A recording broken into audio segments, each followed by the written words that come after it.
بسم اللہ الرحمن الرحیم۔ 27 رجب المجرب کی رات کا وظیفہ۔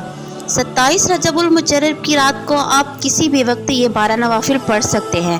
آپ نے ایسا کرنا ہے، آپ نے سورۃ الفاتحہ کے بعد کوئی سی بھی سورت پڑھنی ہے اور اس طرح مکمل کرنی ہے کہ 2 رکعت کے بعد آپ نے اتحیات پڑھنی ہے اور اس کے بعد آپ نے سلام نہیں پھیرنا بلکہ آپ نے کھڑے ہو جانا ہے۔ اس طرح ہر 2 رکعت کے بعد آپ نے اتحیات پڑھ کر اس کے بعد آپ نے کھڑے ہو جانا ہے، سلام نہیں پھیرنا۔ آپ نے 12 رکعت مکمل کرنی ہے۔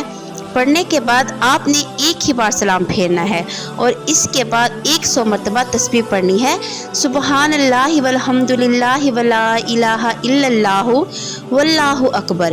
پھر اس کے بعد 100 مرتبہ استغفر اللہ پڑھنا ہے۔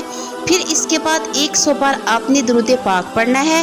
کوئی سا بھی درود پاک آپ پڑھ سکتے ہیں جو آپ کے لیے ایزی ہو۔